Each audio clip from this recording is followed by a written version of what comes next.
I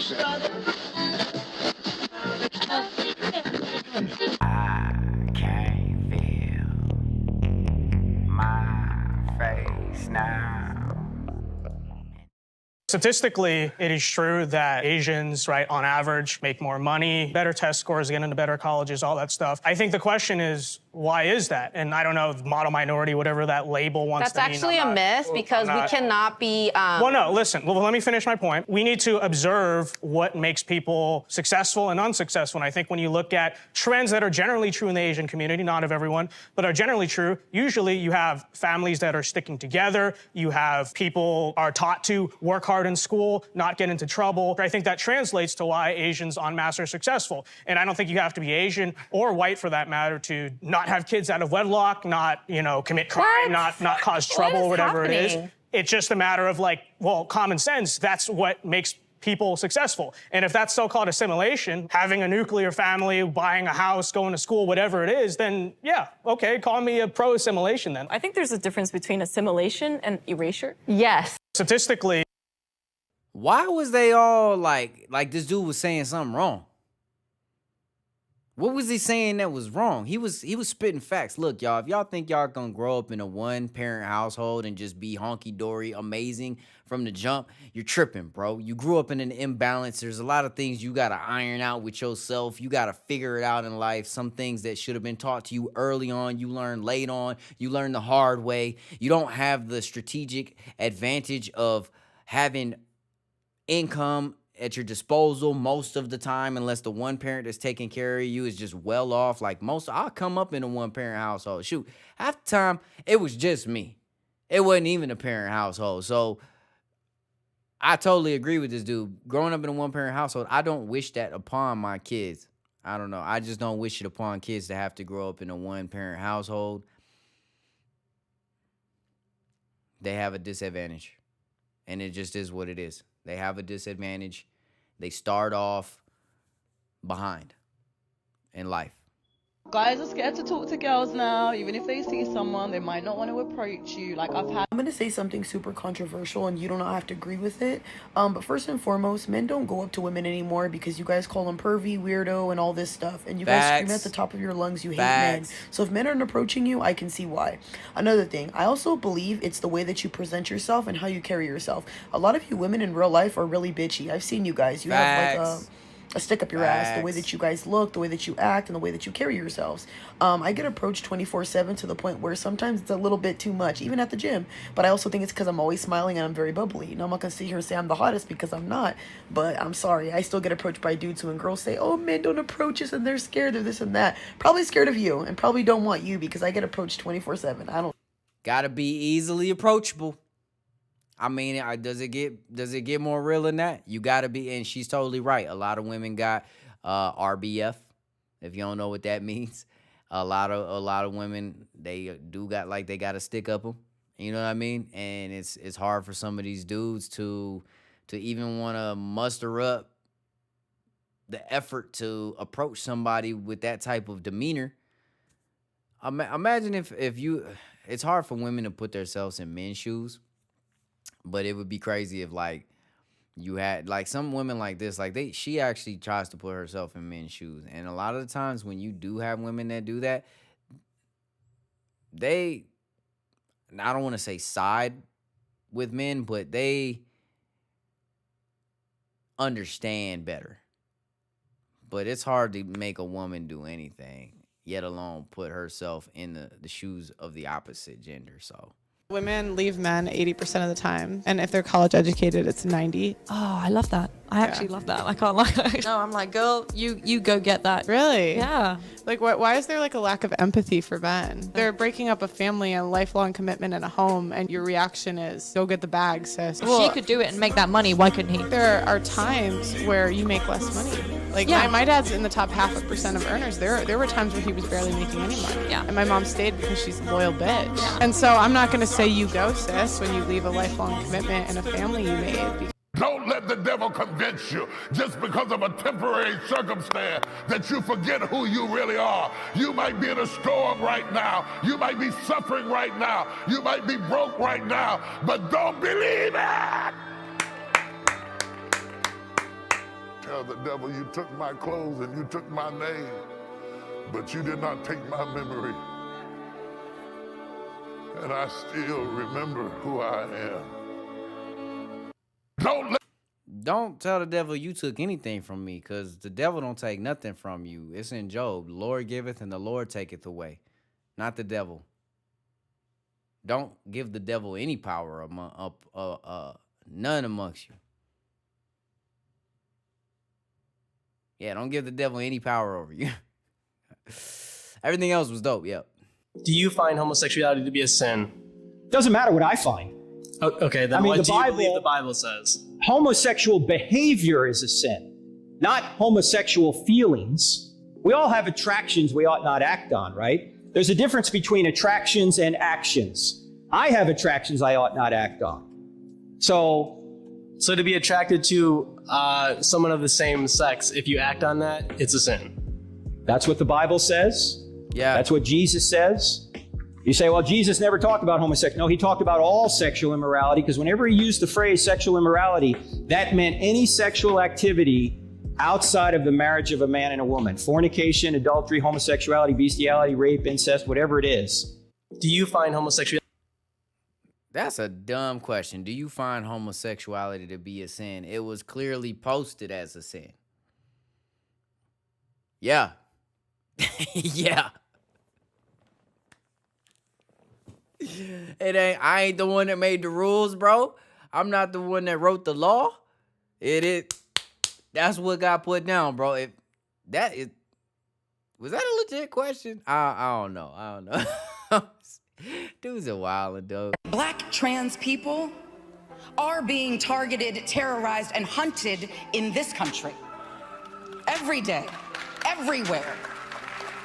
Every day, everywhere. And there's rarely a whisper about it. Rarely a whisper about it as you stand on the BET's platform receiving a President's Award from the NAACP. As Dylan Mulvaney goes to the Grammys, as Caitlyn Jenner wins Woman of the Year.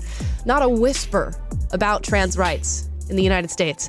This is just so funny and such a sign of the times for where we are right now, because we have Gabrielle Union and Dwayne Wade, two people who are undeserving of a President's Award, standing talking about trans kids, which is transitioning children, which is mutilating children and creating irreversible damage on a segregated TV platform known as Black Entertainment Television. YouTube blocked my full reaction to the speech, so if you want to see the full video, go to the link pinned below. When was the last time you lied? Because the book says, no lying. Do you still lie? Everybody lies. As Dr. House himself told us. What is most important? But I'm pretty damn careful about it. What is most important to you in life? Not being stupid. How would your life... Not making foolish mistakes. Not being incautious. Yeah. That's tough on yourself. Life's tough, man. Right. What's your biggest regret? That I didn't take advantage of the opportunity to learn to play the organ when I was 7. If that's your biggest regret, that's going to be a great deathbed, because that's... Yeah, well, that's you know, I would have liked... It would have been better for me if I would have been a better musician. And finally, how would you like to be remembered? As someone honest. Yo, Jordan Peterson, bro, this dude is amazing. This dude is an amazing mind, and you can't take people for face value. I understand, like, some people don't agree with, people like Jordan Peterson, Ben Shapiro, Andrew Tate, whoever the case is. Like, people that are brave enough to express their intellect with no remorse for your ability to absorb it. You cannot take these folks for face value, bro. If they come off a certain way that just bothers you, find out why it bothers you. But damn, these dudes, man, I don't want to sound too cocky or whatever, but they remind me of myself and how I speak to people. And I just love it, man, because he's telling you right now, like, this man has lived a life. And he's basically telling you, like, my biggest regret is that I didn't learn how to play this instrument when I was 7. Because I don't live with regrets. I make choices. I do things regardless of failure. It's better for me to try and fail than never try at all. That's basically what he's telling you right there. And then they saying, what is something you try not to be? I try not to be stupid. I try to be educated. That's an effort. That's why I'm able to speak in the manner that I speak, because it's an effort that I try. It's an effort that I put forth. I try not to be foolish. And I want people to remember me as someone who was honest. You can believe what I tell you. Bro, y'all don't know, bro. Jordan Peterson, that's the man, bro. That's a man right there. I vouch for that dude.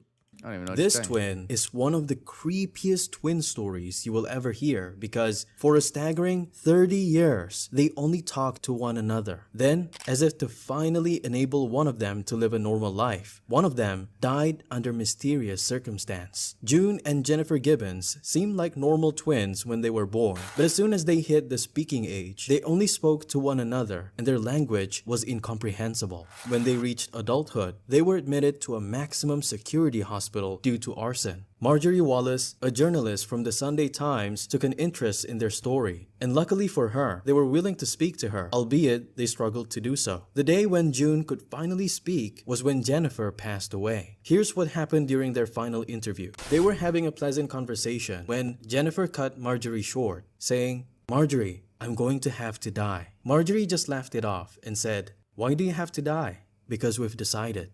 The very next day, Jennifer passed away. What? Is that legit? Is this legit? The twin that never spoke to others? June and Jennifer? Hold up, bro. Hold up. Hold up.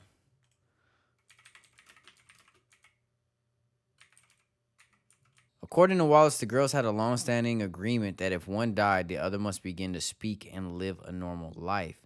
During their stay in the hospital, they began to believe that it was necessary for one of them to die, and after much decision, Jennifer agreed to make the sacrifice of her life.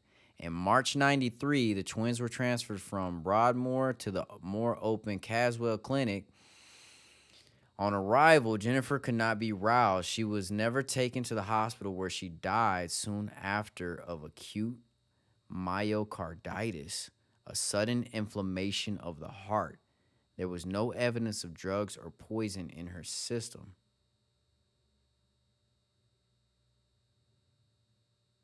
At the inquest, June revealed that Jennifer had been acting strangely for about a day before the release. Her speech had been slurring, and she had said that she was dying.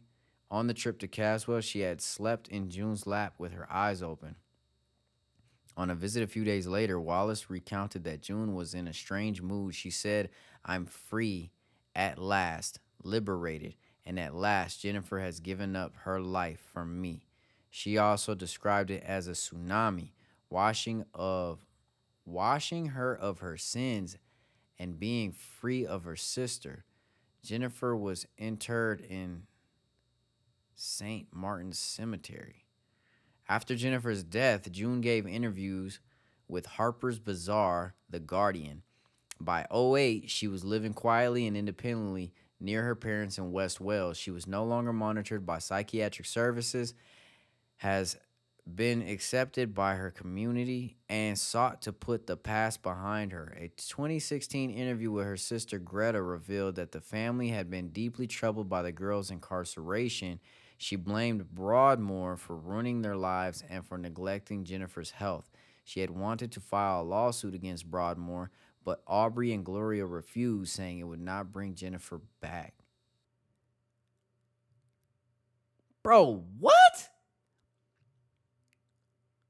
How do they know that? I want to see the interview. June and Jennifer Gibbons, the silent twins. June and Jennifer Gibbons barely talked to anyone except each other for nearly 30 years. But then, one twin died under mysterious circumstances. Not long after their girls reached speaking age, the parents of June and Jennifer Gibbons realized that their twin daughters were different. Not only were they far behind in peers in regard to language skills, but they were also unusually Is this copyright, bro? I can't play. I don't know if that's copyright or not. Damn, I want it. We're gonna have to do a video on these, dog. We're gonna have to do a video on these too, yo. That's crazy. That's crazy. New era. I'm feeling quite bad, so take another token. Yeah, there's jokers all around me. I'm feeling quite bad, so take another token. Yeah, there's jokers all around me.